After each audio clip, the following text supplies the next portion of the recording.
at the University. This meeting is being recorded. And I'm a business relationship manager at the University of Reading, and I'm also the director of the Thames Valley AI Hub. Thank you all so much for coming to our first event of 2022. This is going to be an exciting year for the Hub.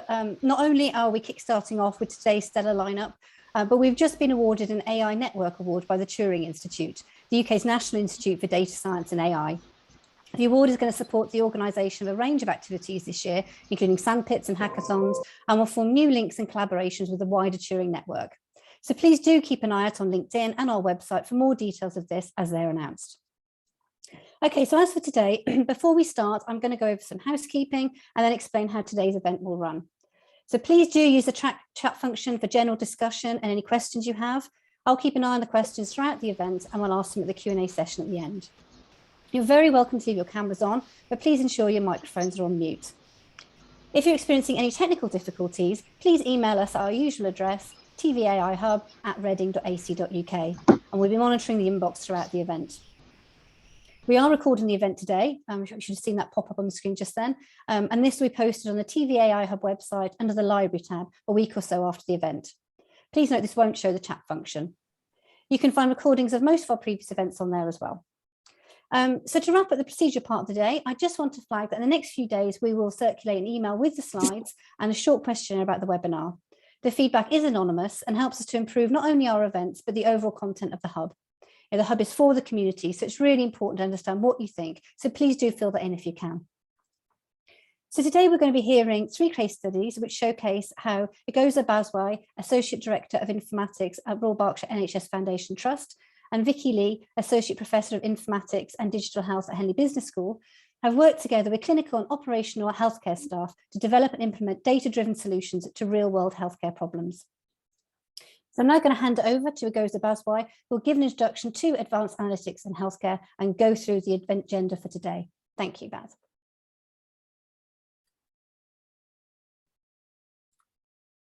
Hi.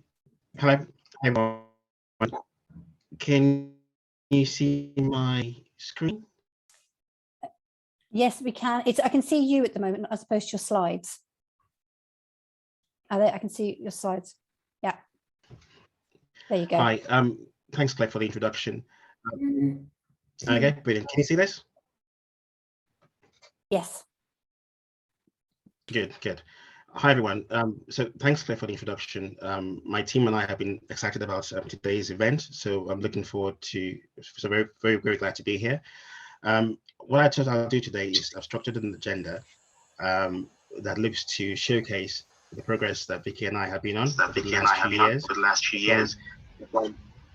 In terms of progress, analytics.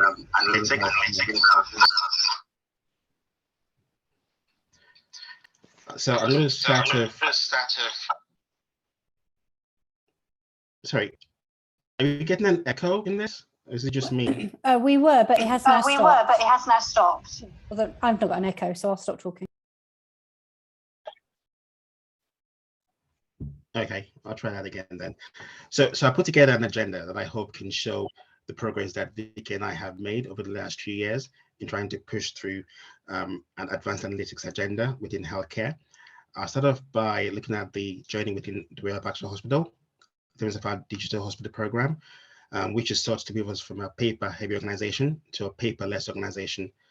Now, this itself has unlocked a huge amount of data, which we're looking to leverage and get value from to support patients' care. I'll talk about our strategy we have in place for advanced analytics and looking at how we can again make analytics work in a different way, so we don't end up using all this great data we have in the same old way, but actually something more innovative and forward thinking. That was it. It was a window. It was Liza. Was it Liza on? Okay. Vicky is also going to speak about our data-driven approach in terms of moving from research to real-world applications, which is quite a key step in ensuring that we have really fit-for-purpose solutions. Then we're going to the use cases. And I've got 3 really exciting use cases to go through. And the first 2 relates to predictive analytics, and the last relates to real-time analytics. I've invited some of my colleagues, operational clinical colleagues, who will talk through this. And like I said, this is quite an exciting session. The last bit will be around some wider research opportunities within the University of Reading, which I'm sure some of you might find of value. So I'll start off with the RBFT digital journey. And I've been in the trust now for about 7 years, so quite a while. And over that time, I've seen the trust transform, largely in terms of its infrastructure and its digital capability. We were actually what we call a GD fast follower, where we get additional funding from the center to help to progress the trust quickly down its digital journey. So we had quite an ambitious digital plan. And over the last few years, we've been able to completely go paperless. So we've been able to implement things like our clean docs system, e-prescribing, auto comms, which has meant that we've been a largely paperless organization within that ED environment, outpatients, inpatient settings as well. All of this has unlocked, like I said before, a huge amount of data that we wouldn't normally get access to. And so it offers a really good chance for analytics to be used in a different way. We also replaced our agent data warehouse, which is quite a few years old. We now have a more robust infrastructure in place. We've enhanced the data flow into the warehouse in terms of breadth, but also in terms of rate as well, where we're able to now support real-time analytics.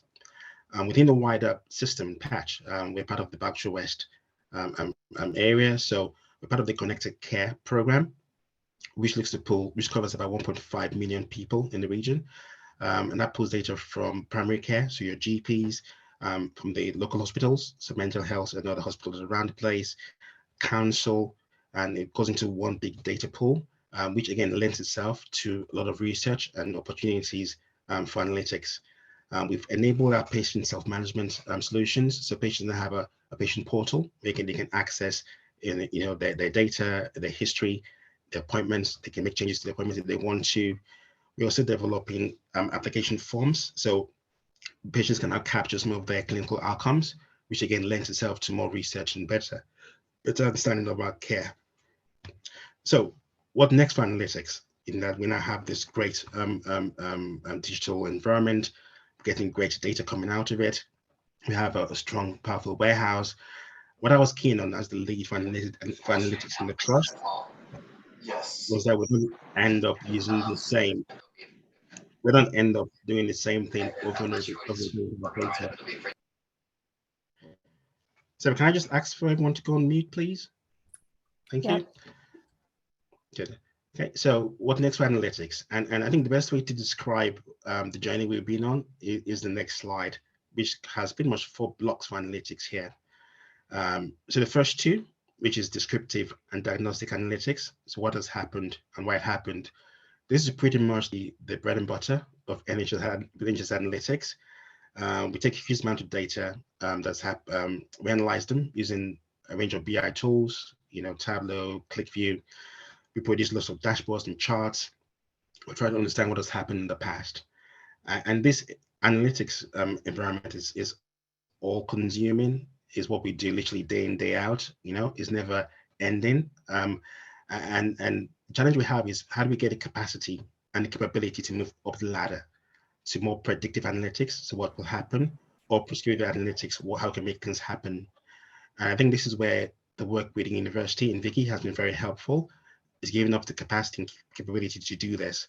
So over the last few years, we've been able to get in some fairly clever masters and PhD students into our departments. They've worked with our clinicians and operational teams to tackle, again, real world problems within that space. So within our use cases, we have 2 use cases within the predictive space, and colleagues, Dr. Tony Bradlow, who is a consultant rheumatologist, and Vicky will talk about the work we're doing around trying to use AI and machine learning to diagnose patients of referral letters, based on, so looking at the referral letters, looking at the patient blood results, looking at patient demographics, being able to diagnose rheumatoid arthritis. And I think this is an area where there is potential value in this, in that obviously due to COVID, there's a notable backlog around elective care, and this could help with triaging patients. So this piece of work actually is still in the research stage, and Tony and Vicky will talk about what's going on in there. Next work stream will be presented by Tolu Akinola and Kiki Contra, and they'll be looking at how we're trying to reduce our DNA rate. These are missed appointments, missed outpatient appointments by patients. So how are we using AI to identify patients who are at risk of missing their appointments so that our operational colleagues can intervene in time?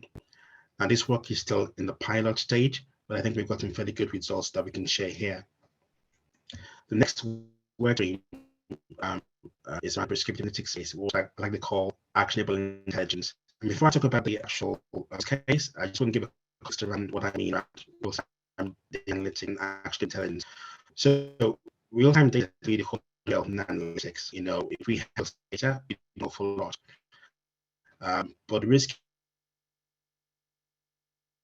when we do get that capability is we tend to our colleagues, so operational colleagues get overwhelmed with it.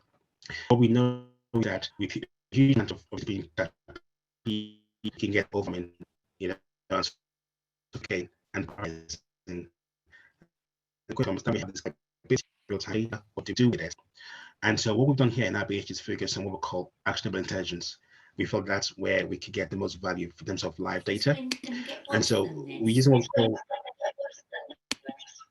what we call leading indicators to help support clinical operational staff. Now, what that means is this is some leading versus lagging indicators. So a typical, say, lagging indicator might be how many patients in my trust have pressure ulcer, okay? And we can report on that, we can analyze it. So again, it's the same old looking at what's happened and analyzing it because the outcome has already happened, okay? And why there's value to this kind of analysis, the value is limited in terms of actionable stuff, okay? We could do this in real time. Like I said again, the value is limited. The shift we're making now is moving from this lagging indicators to what we're calling leading indicators. So for example, rather than counting how many patients have pressure ulcer, we could count how many patients right now in the trust have a high risk of pressure ulcer and don't have a pressure ulcer plan. So while the first isn't actionable because it's already happened, the latter is. And the idea is if we can have more of this kind of indicators, it can help support clinical operational staff to take action at the right time so we can get the outcomes that we want. I think this is quite a pivotal thing for us. I would say that most of the reporting within the NHS is focused on the lagging indicators, and therefore we're looking at the pivot, a shift towards the leading indicators. This then leads me to the use case, final which will be presented by Madia Ahmed, Principal Analyst for Clinical Outcome Benchmarking, and Claire Burnett, the Critical Care Outreach Team. And they were looking at what we've done around tracking new scores and clinical interventions in time in order to derive more of this actionable intelligence that can help support clinical operational staff, help improve outcomes for our patients. Okay. So looking forward to this, it'll be very exciting. So next I'll call on Vicky to speak about the data-driven approach for healthcare. Vicky? Thank you, Baz. Let me share my screen.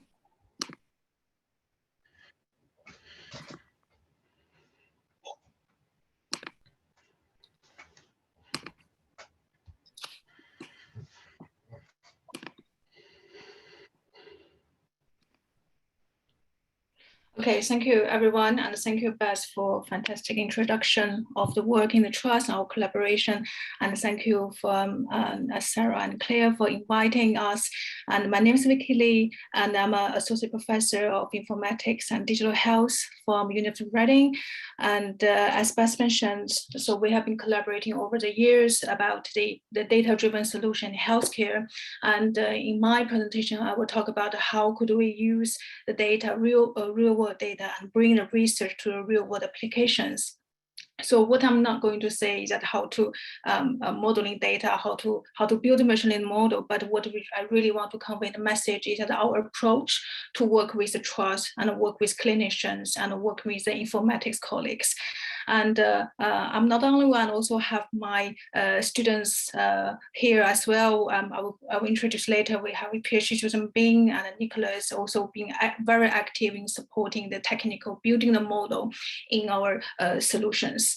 So I have over the years, we have summarized some of the approach that how to really work with the clinicians and also the real life applications.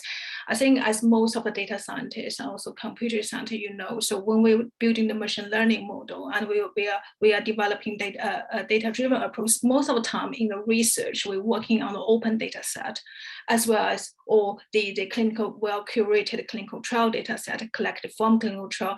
Everyone is, all the data very well curated, prepared for a certain problem. But however, if we want to develop the runtime application as well as something need to be operationalized in the trust and also need to be used in the real time. So we really need to work very closely with the clinicians as well as the informatics colleagues like Beth's teams.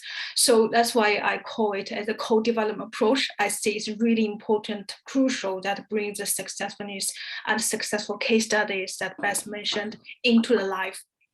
So, for example, can we find the right problem, and also can we have the technical feasibility to solve the problem, and if the fancy technical solutions does it have a clinical relevance, and also most importantly, so we need to work together to look at the appropriate data for the problem. And you might be able to find we have a lot of data, as Beth mentioned, we are becoming a digitalization and a large data set, but when we come to specific problem case studies, it might come up with small data, and also it might come multimodal data and how to process that. And sometimes we will need a lot of input from clinicians that, for example, annotating the data. So for example, our colleague Tony has been put a lot of efforts in annotating the GP referral letters with the diagnosis outcomes. And also data governance and ethics. That is something we have been working together that to make sure we can provide the analytics and data-driven methods, as well as to protect the privacy of the patients and also along with the information governance. Another thing is the model development, co-developing model development. What I'm saying that over the years, what we have been doing is that really working with them, although our role is building the data modeling data, but we really work with the team looking at what type of a model can be used and what type of performance metrics. Sometimes accuracy might not be the most useful metrics, and we need to look at precision and recall and how it can relate to the cost of the different interventions. And also we may have multiple models, we may have failure models. So one of the very important things is to have the sharing and the reporting to all the team to make sure the code is shared, the understanding is shared, saying that, okay, why we failed of certain models and what can we do? Can we do with different models, and how can we do differently? Is there something wrong with the data, or is there something wrong with the clinical input or from the modeling point of view? So that way, I think in that process, we have maximized the input of everyone and ensure the reproducibility and interpretation of the whole team. So for example, now the team, I think team in the trust, now they will be able to continue improving the model and continue training the model, for example, DNA model. Our colleague at Total, she's already able to continue training the model and update the model, and how to do the prospective evaluation. So most of the research we stopped in the testing of the model in the retrospective data. But I think most important part is working with the team, with the trust team to have the prospective evaluation to see what is going on in the real time. So that is a core method. I think I feel it's very important to bring everything that from the open data research and from the well-curated environment to real life. Transparency and also the co-creating instead of working in silos. And over the years, by working in that approach, so we have developed a quite large data framework that can tackle different questions, different tasks. So I would like to call it multimodal, different type of data model. So for example, we have dealt with continuous glucose monitoring data, with monitoring from remote monitoring data, electronic health record, GP referral letters, as well as the blood test result, and the recent projects that maybe rather radiotherapy as well, related to image data. So we are now building a using different data, building a large framework about data representation, and manage to fuse the data into a different knowledge model that will be able to support more real decision support for real world application. For example, the risk stratification for the DNA patient, phenotyping for the renal patient, as well as early detection for the inflammatory arthritis, and also look at the treatment management for type 1 diabetic patient, as well as the pressure ulcer project, like Bess mentioned, the clinical pathway optimization, and also how to make it explainable to the users, to clinicians, and to the informatics staff. So this would we have built as a framework that can be adapted and can be transferred learning, and also into a large expanded area. For example, I just briefly mentioned this.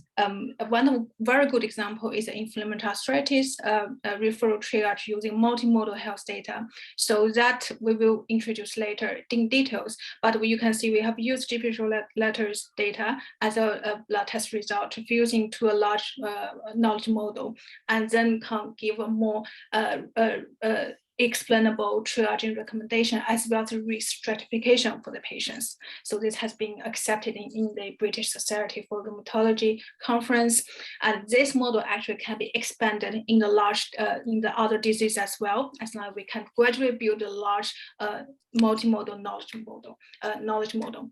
The second one, as Bess mentioned, this is in a more advanced stage that is in operationalized and in the live pilot study. So we have been working with the team, Bess and Tolu, and also my PhD student, Mohammed, and also Nicholas. So looking at the multi-source data, not only in the electronic health record, but also in the other source data, like deprivation, behavior pattern, and weather, and also geo information, to fuse them together to develop several models, and then select the models that have different, that appropriate performance for the different type of intervention, which Tolu will mention, will tell more details. And so this is just an example that one of the deep learning model we have developed and has been using the trust, and that is end-to-end from the bottom, which is raw data, to the middle and our model, and then to the front line on the top for to provide decision support in the phone intervention or the text intervention. Well, I will skip this as Tolu will mention more. So this is the academic part of the research, just a brief overview of how can we do that. And the final slide is about the how we achieving this the grants and awards and external recognition we've got. For example, the DNA project, we have got the EPSRC studentship because it had a strong social economic view angle of the tackle DNA in the deprivation point of view. And also we got research engagement and impact award for both research and pilot of DNA. And the for other things, like Bess mentioned, the pressure ulcer project, we've got the Health Foundation award as well in 2020. And recently we have got EPSRC Future Blood Testing Network, which I will mention in the end of this event. And the last but not least is that we have, as Bess mentioned, we have developed a really good team of early career researchers. We have MSc module in digital health, and also we have so far we have 5 PhD students and 7 master students in the joint project. They make fantastic contributions in our project, and they are also developed well. Like Tolu used to be our master student, now she developed very well with in Bess team.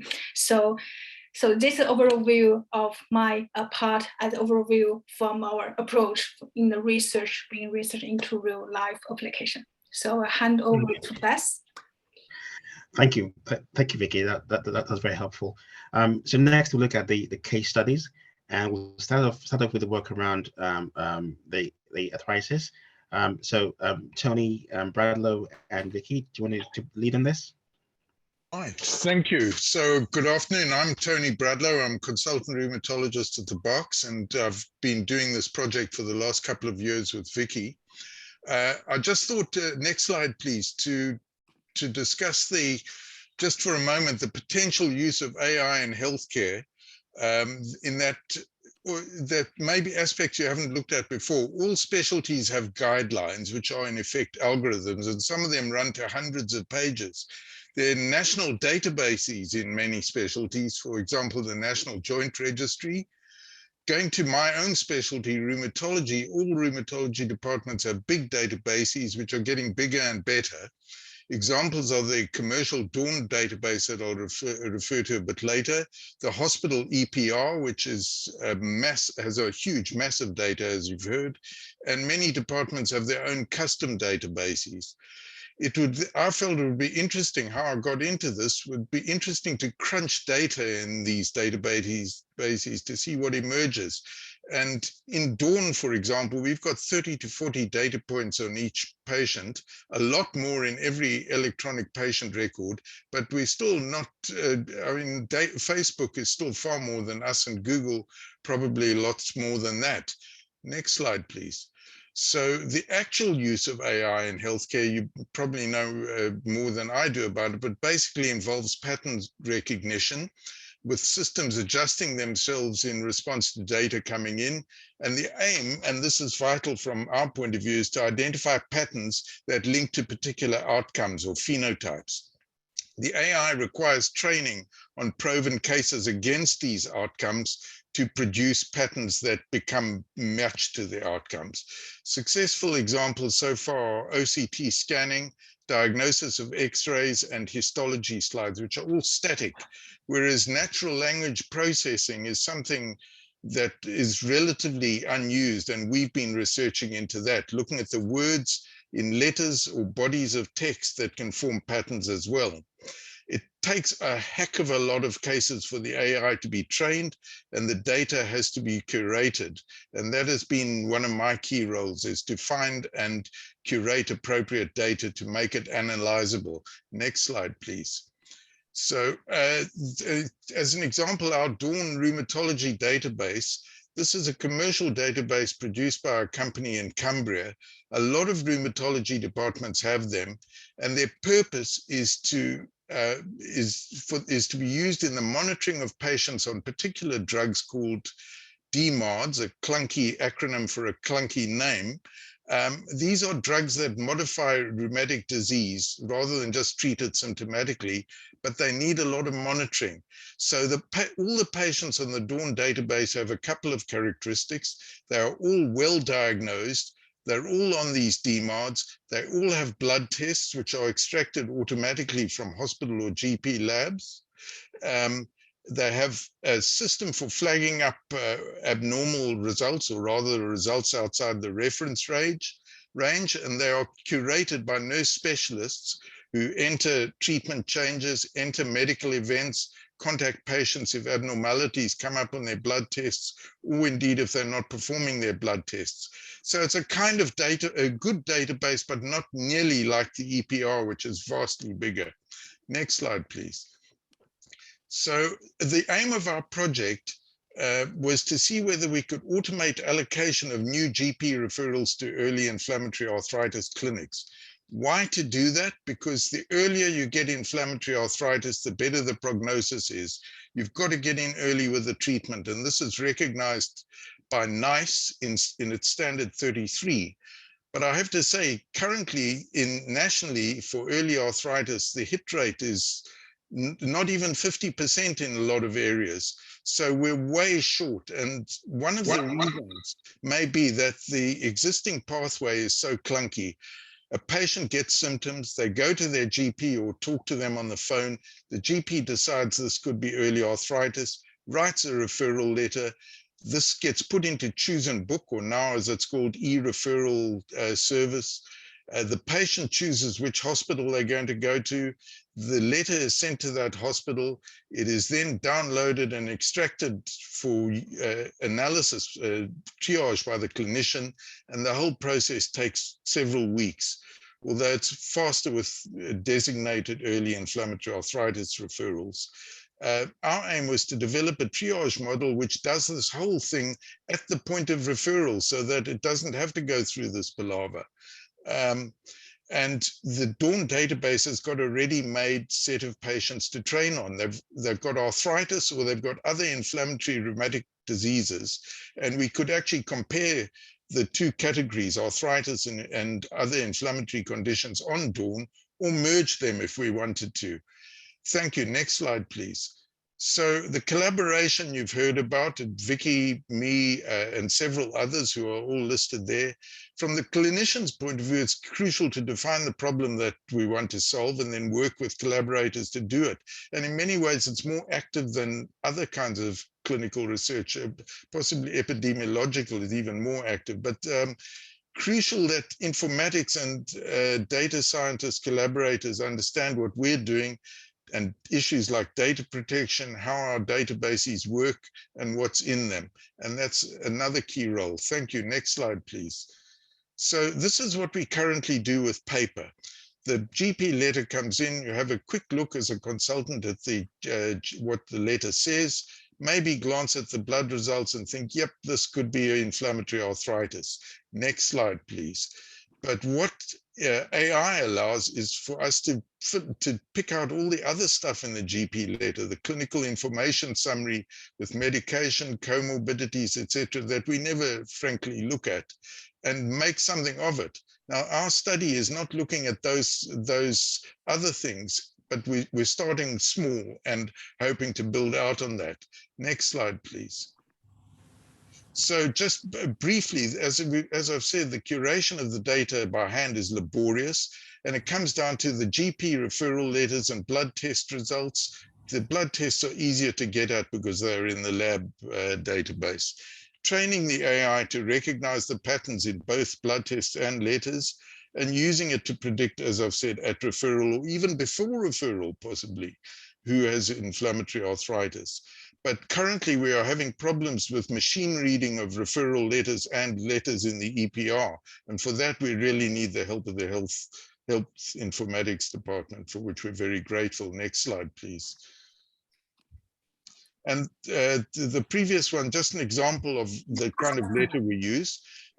Sometimes we cut and copy and paste this from a GP letter. Other times I've actually had to dictate this on a voice-activated software system into a machine-readable file. Thank you. At this point, I'm switching over to Vicky. Thanks. Okay, thank you, Tony.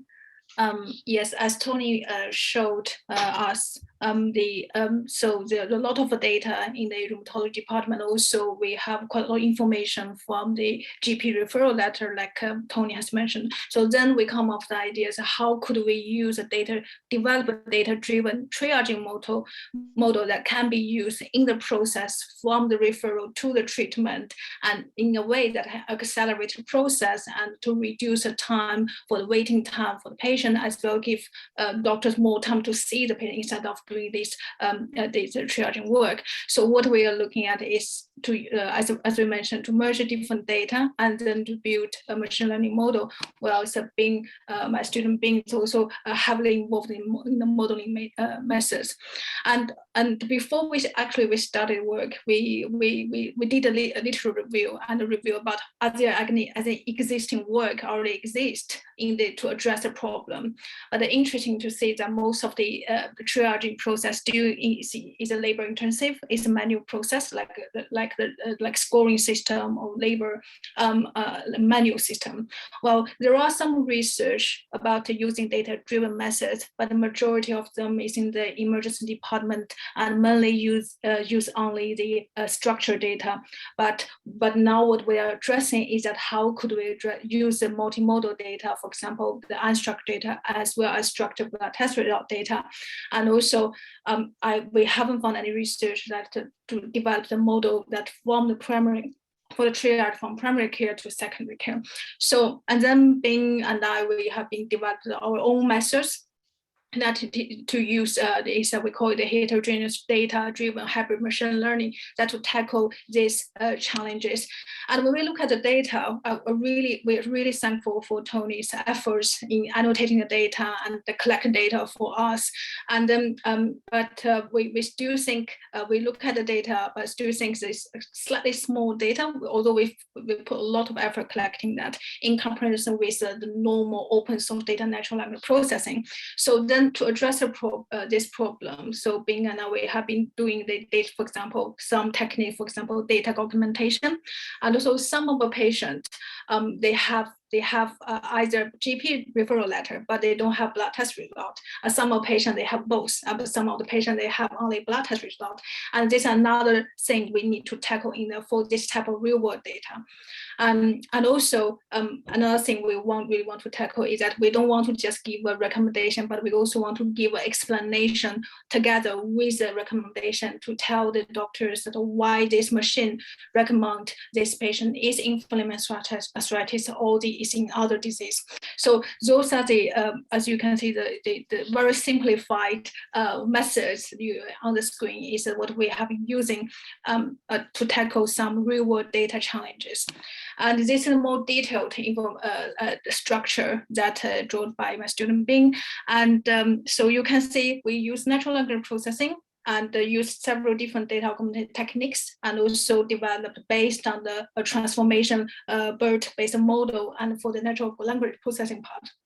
And also for the blood test result, we also developed some techniques about to develop, optimize the result, and then we fused the outcome together to give a final outcome. And then the results is we're quite satisfied given the data set we have. And then, so for example, in identifying both the early inflammatory and also other inflammatory conditions for both type of a triage, we can achieve like 70 to 80, both in precision and recall. So that give me a kind of more satisfied results, but we are still in the process of improving it. But given the small amount of data, I think this is a kind of a satisfied result for our next step, which is to have a live trial with to see the human and machine, how we can, what comparison of the both two different the stakeholders. And also, as you can see, we are also looking at how for each individual prediction, so giving explanations about what are the most contributing factors of the recommendations, both from blood test results as well as from the GP referral letters, which is in the right bottom right of the screen. So this is what we want to achieve. We want to give a real-time prediction as well as explanation.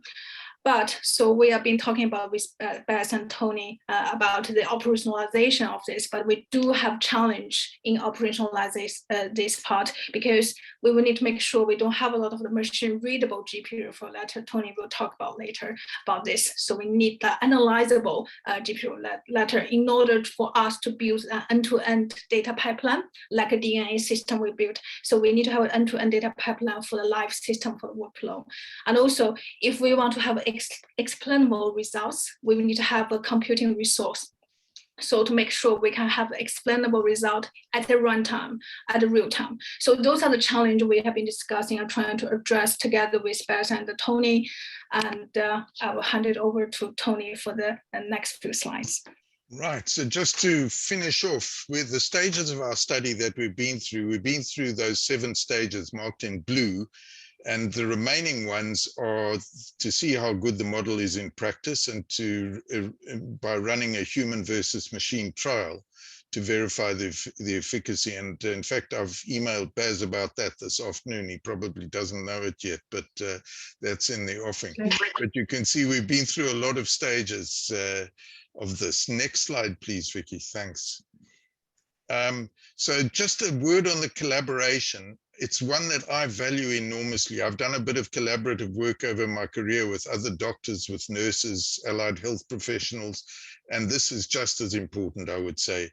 As the bottom line of the bottom paragraph says, co-development and co-creation. You've got to have trust in each other and be completely open and explain it all. And there are many situations where I have to ask advice, and quite often I'm asked advice and give and receive it willingly. Finally, next slide, please. So how I see this, I'd just like to finish on how I see the ecosystem of day-to-day rheumatology developing in the era of machine learning and digitization, digital transformation. It's become a truism that post-pandemic things are unlikely to be the same as before. For new patients, I'm hoping that we will have machine referrals, machine screening referrals, possibly even completed by patients. In fact, that would be the ideal, that the GP has only a supervisory role in this rather than having to type out get the letter typed out. Between appointments in patients who remain as patients of our department with chronic disease, two-way communications by use of phone apps, completion of patient-recorded outcome measures before the clinic. These are very important and becoming more so, and doing them in the clinic is a complete waste of time. It interferes with the clinic. They have to be there ready for the clinic. Maybe not every consultation face-to-face, probably some on the phone, quicker than video, but video if necessary. And lastly, just a personal interest of mine, the use of machine algorithms for prescribing of biologic DMARDs, of which there are many. We're not sure which are the best in which situations. There are already made algorithms for their use. This would be the dream ticket to subject this to these algorithms to analysis and adjustment as the outcomes, which are well recorded, become apparent in each case. Thank you. Thank you, Tony. Certainly a lot of work has gone into this, and I'm looking forward to the human versus machine work stream. Sounds like a movie. So man versus machine, yeah. So the next use case is around work to reduce high DNA rates through AI, and Tolu will be presenting this. I believe Kiki would have been here, but she's unwell. So Tolu, over to you. Thank you, Baz.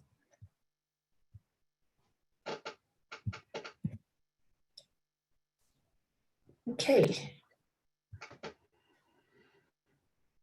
So good evening, everyone. My name is Tolu, as Baz has mentioned, and I'll just be presenting the work that we've done around reducing missed appointments using artificial intelligence. So just a brief introduction. I'm an information team lead at Royal Berkshire Hospital. And as Vicky mentioned, so we've been working on this work with PhD and master's students from the university.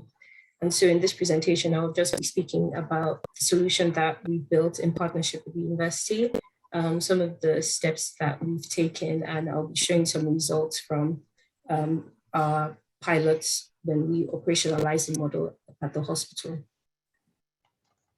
So just a brief on what the problem is. So it's no news that missed appointments are an issue in the NHS. And over the last 3 years at Royal Berks, we've had roughly about 7% of non-attendances of outpatient appointments, and which might seem like a small number. However, an average cost of an outpatient appointment is over £100, and that money could be better spent investing back into patient services. And so our work here is looking at how best we can reduce those numbers. So just briefly, I'll just talk through this chart, which shows our DNA rates at the RBH for face-to-face and virtual appointments, and as I said, by rates. And this chart also shows the numbers by age group. And so you can see that the chart reflects the inequalities. So where patients that are within the middle age group have higher rates than others. Okay, so just to move on to describe our solution really quickly. So we would summarize our solution that we've done in partnership with the university using 3 words: predict, classify, and contact. So to tackle the DNA problem, as I said, the model was built by a PhD student at the university. And what it does is it predicts the likelihood of patients not attending an appointment. And this was done using a deep learning method, so autoencoders technique. And there's also a paper that's published on this for anyone who would be interested in reading more about it. There are 62 variables used in total, and this spans across patient demographics, appointment history, patient history, that's inpatient and outpatient, and also in some instances, also deprivation indexes as well. And there was an overall accuracy of 69% in terms of the performance of the model. And then to support that work, we did some work around identifying the likely reason for patients not attending the appointment. So possibly we're able to identify, for example, based on patient postcode, patients who lived 10 miles away from the hospital, or also looking at their rates of non-attendances in the hospital as well. And then finally, we then built a front-end solution for our operational teams within the hospital to then access the predictions by the model, and then to be able to contact the patients and record the outcomes. All of that, which I would show during this presentation. So just to dive in a bit deeper into the solution. So we have a 2-model based solution, and it's one with a higher precision and the other with a higher recall. And just to give a brief explanation as to why we chose this approach, for us in this case, we wanted to ensure that we were getting the best possible impact, but we also had to consider the cost, for example, of our operational teams within the hospital having to make interventions based on predictions. And so we decided on using phone calls as the interventions for the high precision model, which had a lesser volume of patients flagged as high risk of not attending. And then we found that there was up to, in terms of performance of the model, there was up to 75% in some specialties. And then we decided to use targeted text messages for the higher recall model, and trust-wise, the performance of that model was 65%. And just to mention that, just as Vicky highlighted, we're still working on improving the performance of the model. We'll talk about the pilot that we've had at the hospital and some of the results that we got from using this. Okay, so we then went into look into integrating our model with existing platforms that we have at the hospital at the moment. We built a front-end view for the operational teams to access the risk scores for each patient, so for the appointments. For the higher precision model, in this slide, which I'll be looking at, we use, as I said, we use phone call interventions for that model. And as I described again, what the model does is it outputs the probability score of a patient missing an appointment, and then it writes that into our tables, into the tables in our data warehouse. And again, as I highlighted, we built a front-end solution for the operational teams to then contact the patients who had a 50% likelihood or probability of not attending their appointments. And then the tool that we built also gives them the ability to record the outcome of the call and then track their activity in real time. So here's a screenshot of the front-end solution, as I mentioned. So as you will see here at the top left corner, it's filterable.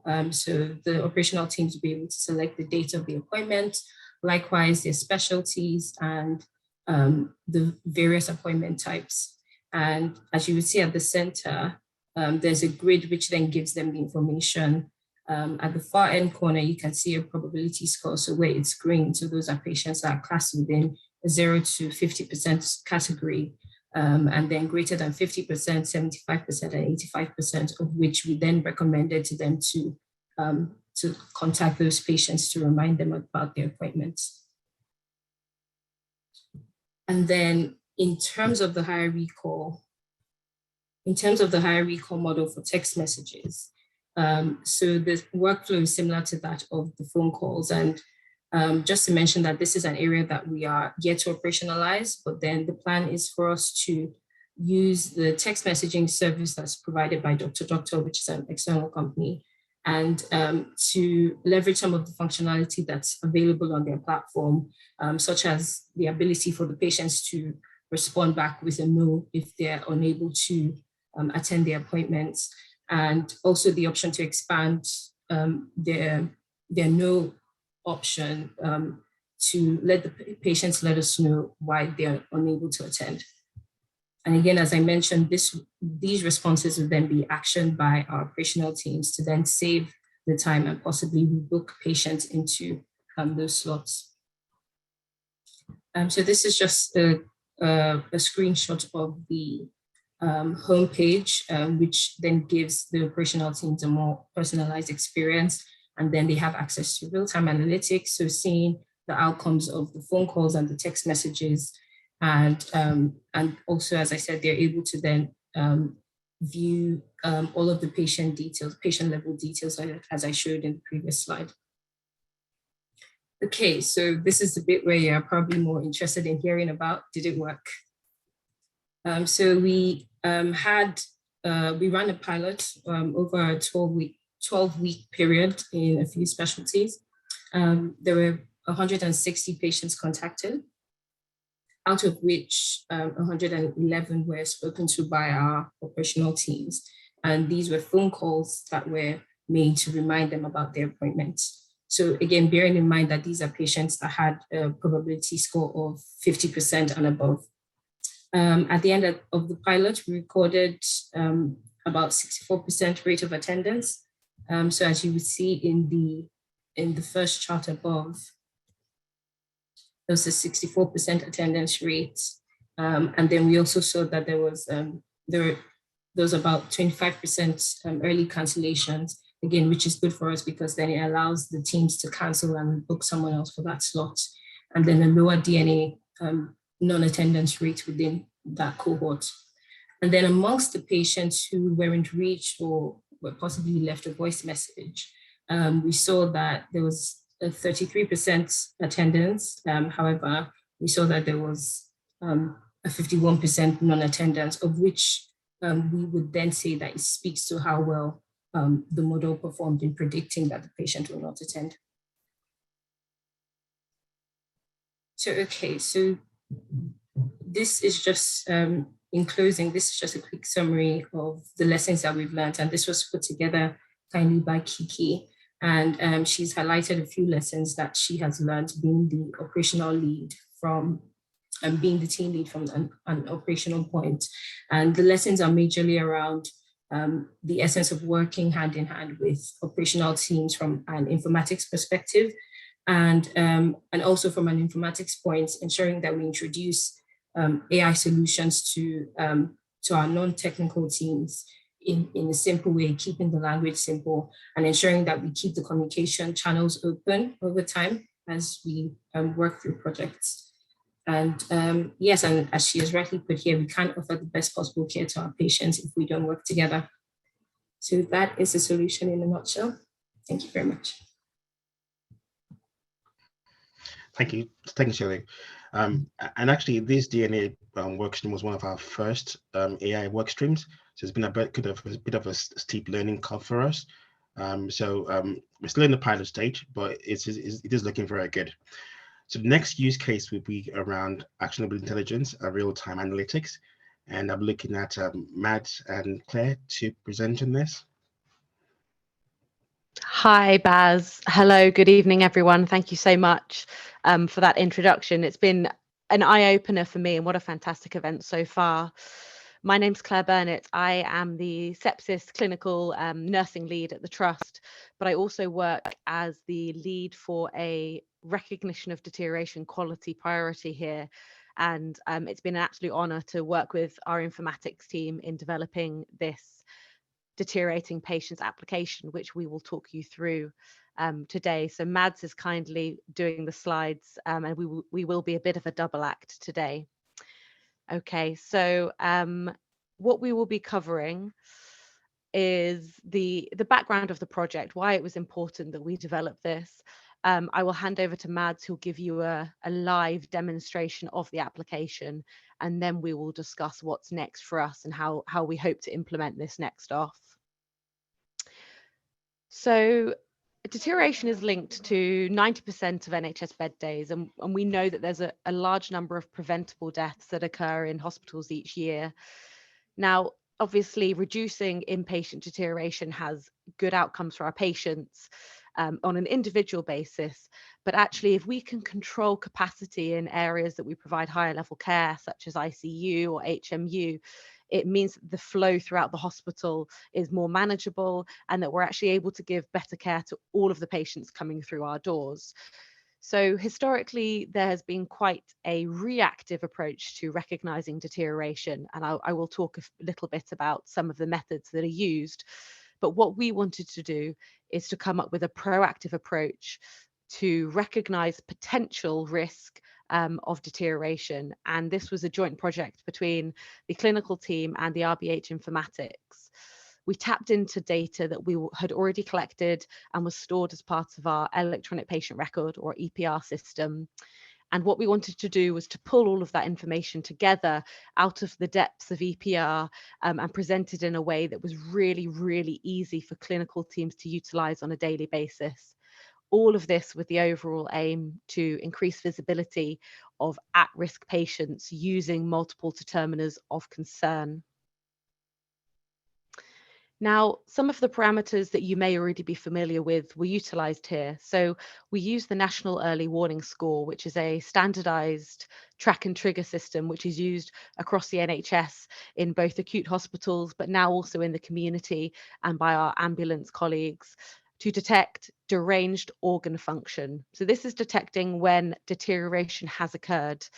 And what we were looking at is not just the total score, the National Early Warning Score, but also what the trend of this score was. Was there an increasing new score or a decreasing new score? Increasing would be would make us think that organs were becoming more deranged. So a higher score will often equal a worse outcome for the patient. Back in 2018 at the RBH, we introduced a digital or an electronic sepsis screening tool utilising sepsis red flag screening, which was a predecessor to us going across to using more of the EPR functionality. And as we've heard from the two previous talks, there's a lot of data that's held within the EPR system. This is one of those flags that we use to trigger our predictive model.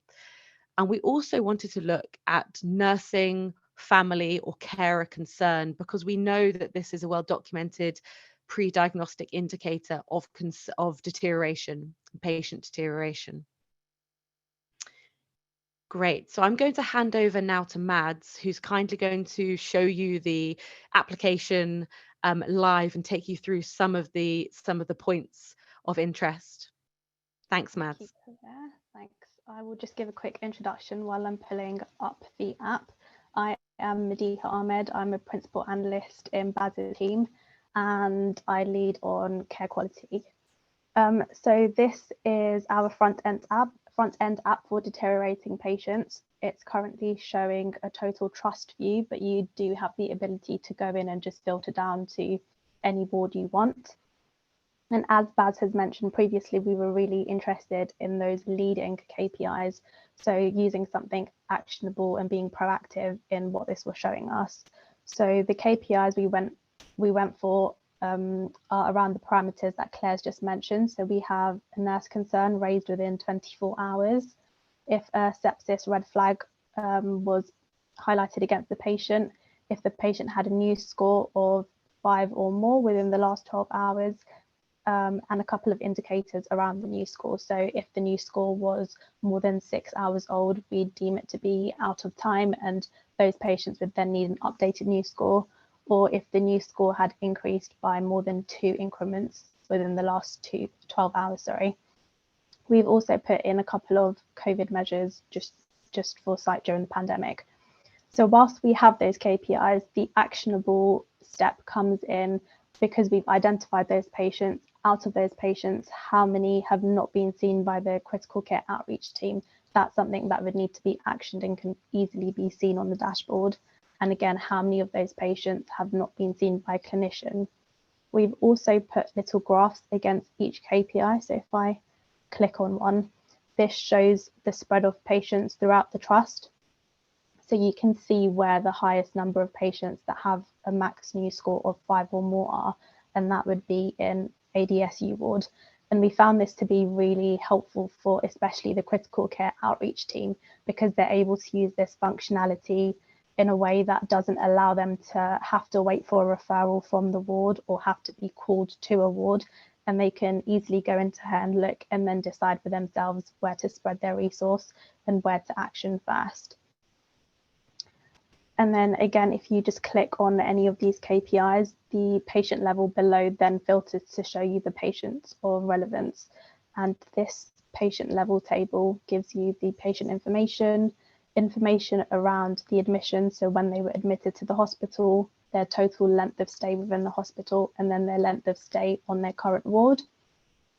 Flags for infection, so you'd have your sepsis red flag come up if a patient had a sepsis red flag, and then also whether they're COVID negative or positive. Their location on their ward, so their bed number, so they're easy to get to once you've drilled down to the patient, and then also the lead clinician on the case. We've then also given a graphical view of the news trend, and so this easily allows you to see just by glancing at the dashboard whether a patient has deteriorated, so their scores increased, if they're getting better to show that their scores decreased, or if they're remaining slightly static. And this then also shows you the time the new score was taken and what the actual new score is if you hover over it. The red points just merely show if the new score was over 5 or above, which we've classed as our trigger point. You can then also see their current news value. Again, it will be red if it's 5 or above, because that's the point we've chosen that they are rapidly deteriorating. And then how old the new score is. So if it's more than 6 hours, that would be in red. Their maximum new score within the last 24 hours, again, RAG rated to show you if it's above 5 or not. And then a column to show if the new score has increased by an increment of 2. And we found this column to be really useful to find the cohort of patients that might not be yet at a trigger point, but they are slowly deteriorating. So for example, if a patient had a new score of 0, which means they're doing really well, which then increased to 2, that is a slight deterioration, but 2 would not be a point that we would identify as a trigger. So this field has been really helpful in just showing really early on deterioration and intervention to occur. We then have a field that highlights whether there was a nurse or family concern in the last 24 hours. And then these last 2 fields are for intervention. So if a clinician has seen the patient, or if the CCO team has seen the patient. And again, these are RAG rated. So green means that the intervention has happened since the trigger has been raised. Amber means that a clinician or the CCO team has seen the patient, but not since the trigger. So they are due for another visit. And then red means that the patient has not been seen by either. That's a quick overview of the PTL. We then also have a ward board here in the corner, and this just shows the app that we're on. So for the moment, this is the patient safety deterioration app, and how many of your KPIs are triggering for each color. Our aim is to produce more apps using live data. These will then follow down into here. So you have just a very quick overview of your ward board. And this is being integrated with our trust intelligence and actionable monitor called Tina. And we are developing a mobile app. So you'll be able to monitor your KPIs whilst you're on the go. That is a quick rundown of the app in a nutshell. If I go back to my slides, I just wanted to talk about a couple of the challenges we faced throughout the development of the app and whilst we were trying to implement.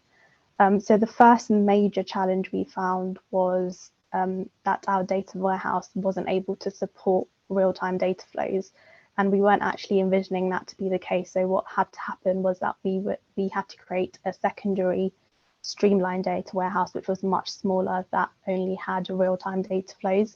This was developed, and then that allowed us to pull through into the app and support real-time analytics, and that's what we'll use going forward. Our second limitation came with the actual development of the app. So Royal Berks used Tableau as our main BI tool when we are creating dashboards, but this wasn't a viable front-end solution in this case because it wasn't responsive to real-time data. And therefore we had to develop a web-based front-end app, which you've just seen.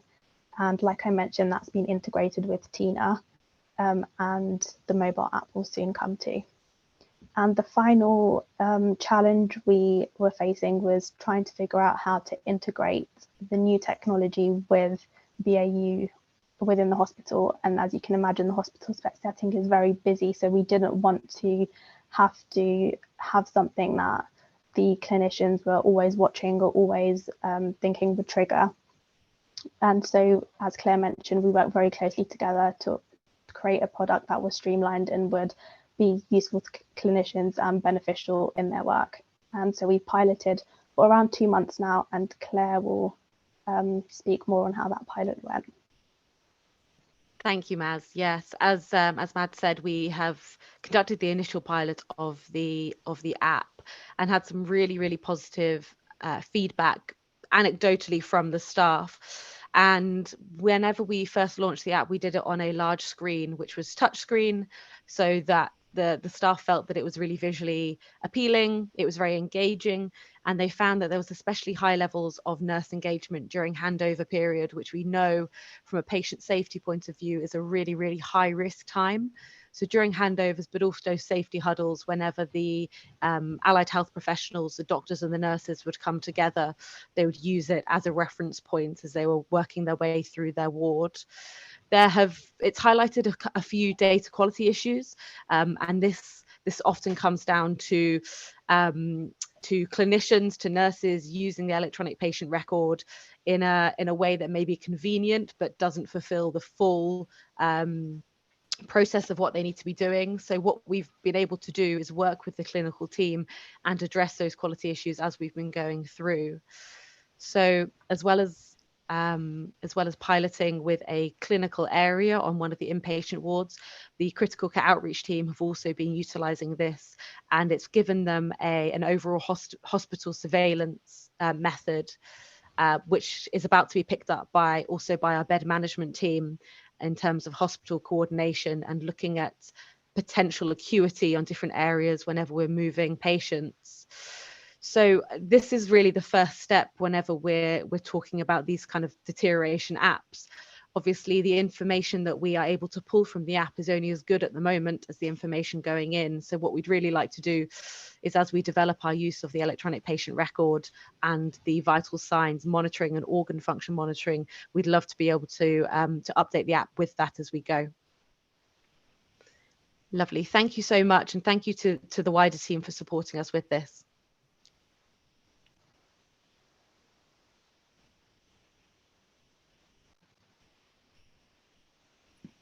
I think you're on mute, Baz.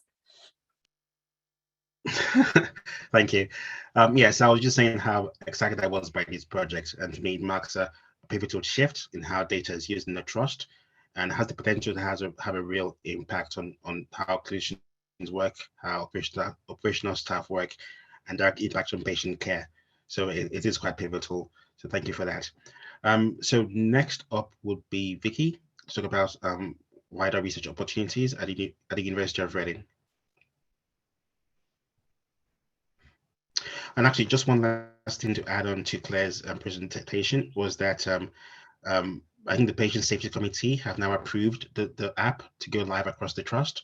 So again, which is quite a key milestone for us. So well done to the team.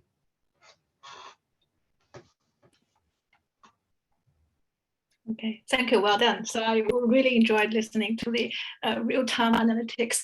Fantastic work. As Beth mentioned, I will introduce more research opportunities from the university, from network. From the title, you might see it's sounds irrelevant with what we've been talking about with trust, but actually this work is actually built on the years of collaboration, so of the artificial intelligence and data analytics, especially during the discussion with clinicians. For example, some discussion with Tony, we're talking about what if we can get the data, we can monitor the patient outside hospital. So data from the monitoring patient will be really helpful. Outside hospital will be really helpful for clinicians to make a decision, to monitor the treatment and other things. It is okay for us to collect data, for example, patient-reported outcome, but what if we can do blood tests outside hospital as well? So that's then we come up with a crazy idea about a health technology network called Future Blood Testing for the Inclusive Monitoring and Personalized Analytic Network Plus. So this is a network that is sponsored by the EPSRC. And we won the grant last year, and we launched a network in last year, and also is led by Yusuf Redding, and together with several other universities. So you can see from we have the management team. So myself here, and also we have some co-directors from Kent, Warwick, Southampton, and Nottingham, covering different areas of the future blood testing, from engineering to data science to chemistry and to digital health as well. And also we have fantastic network coordinators in helping managing this network. Some of you might already have interaction with our coordinator already. So those are the core team you might have to see what we are developing at the moment. So I just want to give you an overview about what is about the network and why we come up with the idea. So this originally coming from the grand challenge, we want to transform the community health and care. Like I just mentioned, our discussion with clinicians, what if we can monitor the patient outside hospital, and what if we can do blood testing outside hospital, what we can do beyond the virtual clinics. So and also the reason why we choose blood testing is because that is the most common type of medical test that assess your health status, and also there are a lot of demand from the community for the laboratory test, and also that's the critical role that blood testing is playing for most of the clinical pathways. So if we have inefficient and infrequent blood testing, that might lead to the late diagnosis and the lack of knowledge of disease progression and some of the complications. I don't know if everyone of you have watched the BBC News, I think 3 weeks ago, so talking about the missed diagnosis of cancer patient during the pandemic. So I still remember the numbers. So it's saying that about 50,000 cancer patients got a missed diagnosis, and also 25,000 cancer patients untreated. So one of the reasons is that the pandemic, because most of people don't want to go to the hospital or GP surgery to get a blood test done, so that's kind of lead to the delay in the diagnosis and the delay in the monitoring of treatment. So that is the thing we are thinking about. What if we can do most of blood tests at home or outside the hospital? And what if we can accelerate the decision-making process, speed up the decision-making process, and also enable more personalized analytics for the patient at a more individual level, if we can monitor the blood and the key blood biomarkers in a longitudinal way. So this is the grand challenge we want to address. And of course, this will involve a lot of the disciplines, not just artificial intelligence, a lot of other disciplines, for example, the chemistry and also engineering and all the different and medical science as well. So, and then we build this network in order to build an interdisciplinary community. So we work together, like we always co-developing and co-design some of the future technology for the remote and rapid, affordable, and more inclusive monitoring and personalized analytics for the patient who can do the blood monitoring at home and outside hospital. And the reason why I'm promoting this, because we really want to build a community community of not only researchers of myself and also the clinicians and the informatics staff in the NHS, as well as patients and companies. So together to engage and also to address this challenge. And the give an overview about the future blood testing approach we are envisaging is really, we want to have end-to-end inclusive blood monitoring and the personalized analytics really outside clinical settings. And we have identified the key technical areas we really want to tackle through this long project. So the first of all is the remote monitoring, and then ICT, information communication technologies, as well as the personalized analytics and AI.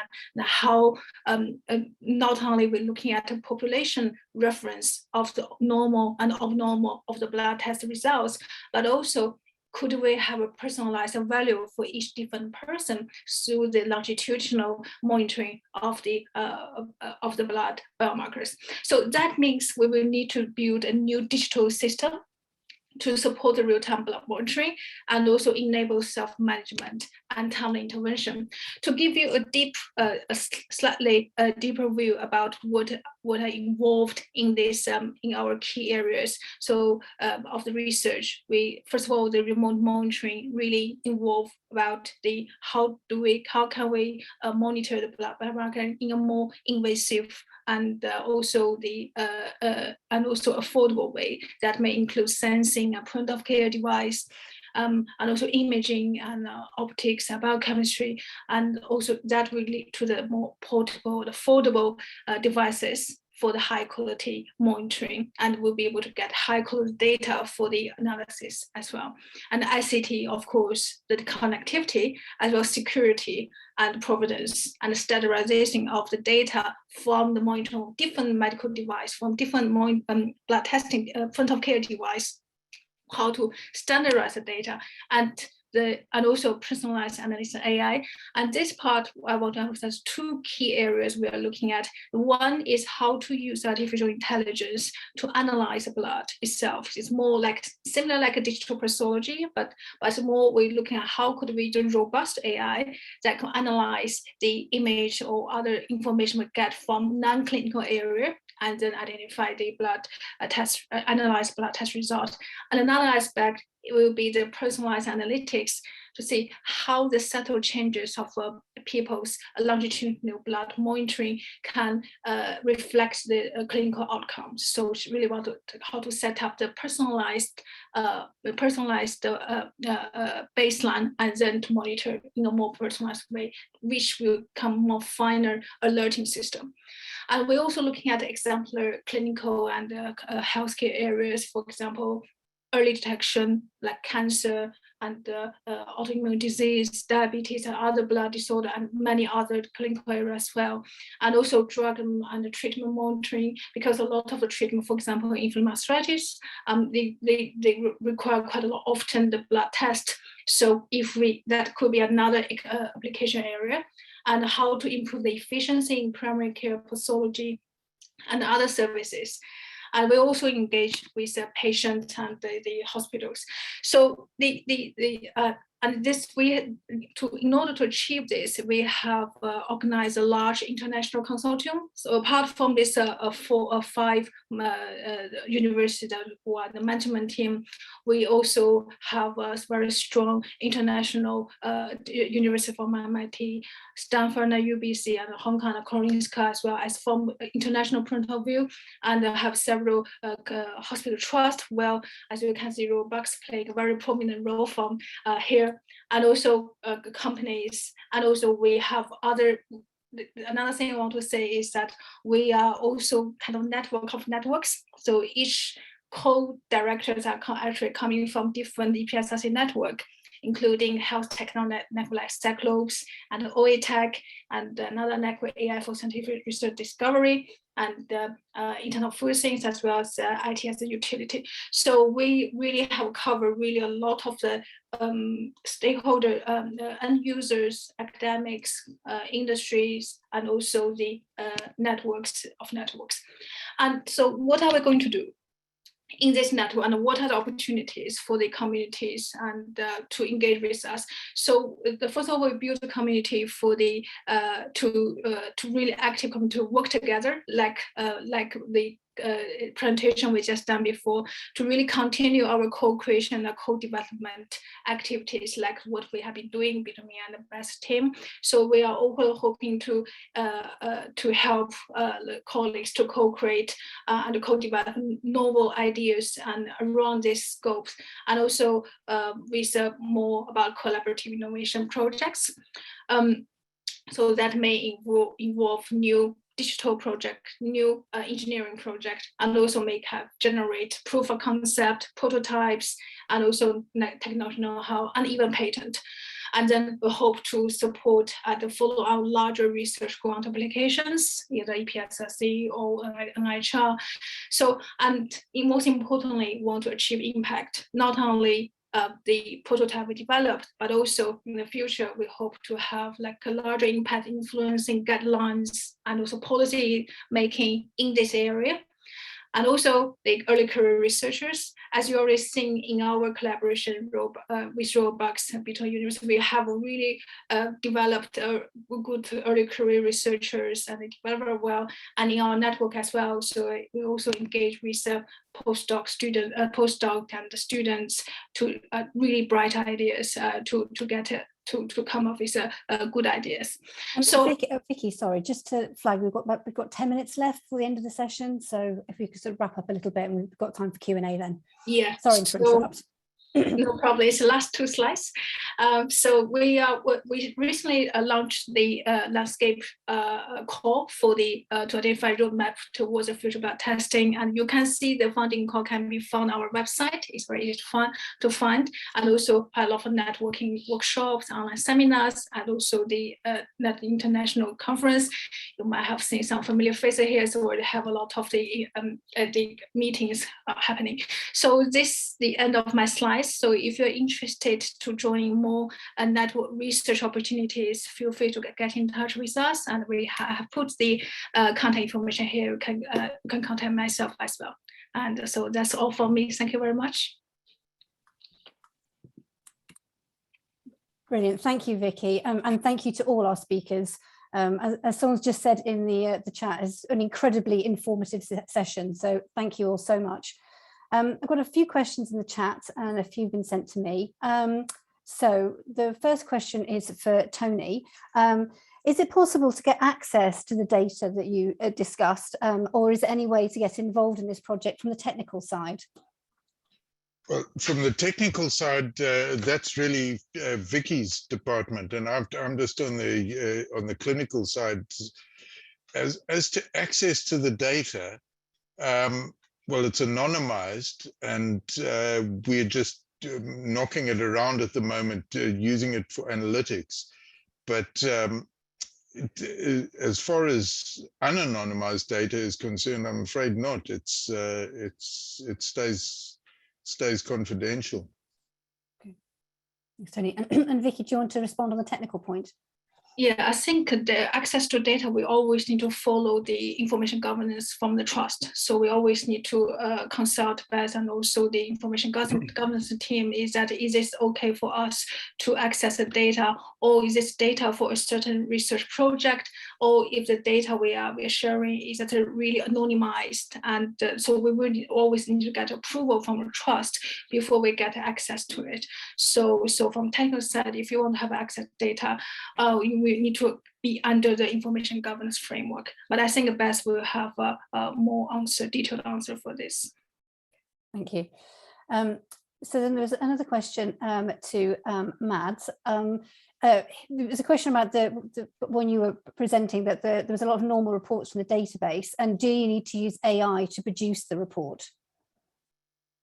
So AI isn't used to produce the report. I think this case study was more around using data to proactively treat patients, and it falls more into the remit of data-driven solutions rather than the AI section of this talk. Thanks. Yeah, I'm talking about the impact of real-time analytics as opposed to just a normal standard report. Yeah. I've got a question for Tolu. There was a bit of message in the chat, sort of talking about sort of the reliability of the do not attend letters, and also about sort of how the text messages can be a little bit annoying. Have you done any sort of research into how people, obviously the work's been very effective and that people are attending more, having fewer do not attends, but is there any research done about how patients are finding sort of the communication? Yeah. Okay, so I'll just first of all say that the calls and the text messages would be additional for the patients that are flagged as likely to not attend the appointment. So at the moment, each patient does get a standard text message. And in terms of your question, Sarah, so we are still doing some research into that area and the space. So it's pretty much still in progress at the moment. Okay, thank you. Yeah, so I think also what we have is a patient representative on our group that can advise around things like that. We're well aware that people get obviously inundated with too much information sometimes. It's about how that's tailored. So rather than everyone getting a text reminder, we target people that are high risk instead. So we're trying to reduce the noise in the system. Mm-hmm. Thank you. So we've only got sort of 4 minutes left, but so the question was sent to me sort of privately for Tony. Are there public data sets that can be used to help increase your sample size and help generalize the model across different population groups? Right, that's a really good question, and one we've been that I've been looking at. It means going to other hospitals and using their data and getting agreements. The privacy and data protection issues are enormous there. I know that there's a group in California who are gathering data from hospitals around the world for exactly this kind of thing, but I think rather we're concerned about releasing anything that outside our four walls. So I think we just we've decided not to go down that route. Although we do have quite a well-developed network in the Oxford region, where I suppose if push came to shove, we could start discussing with our colleagues. Thank you. We can't get the path results, the blood test results. That's the one thing we wouldn't be able to get. So it would be an incomplete set. Okay, thank you. So I'm conscious we've only got 3 minutes left, so I'm going to have to leave the Q&A session for now. I would just like to thank our speakers again for taking their time to come to us and talk to us today. I'd also like to thank you all for attending and for your participation, asking questions and putting things in the chat. I very much hope you've enjoyed the event, and hopefully we'll see you all at our next joint event, which will take place on the 16th of March between 5 and 6:15, entitled AI at the University of Reading.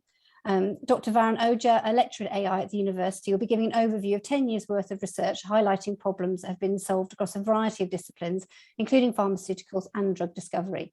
So I think this will be of particular interest to this audience.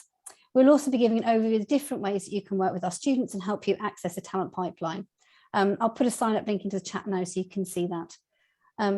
So that's all from me. Thank you again to our speakers. I thought this was a fabulous event. People have been asking us for a while now to put this on, and I think it's really delivered. I thought it was really, really informative and interesting, and it was great to see so many case studies presented like that. So thank you very, very much. I hope you all have a lovely evening, and hopefully I shall see you all at the next event. Goodbye. Thank you.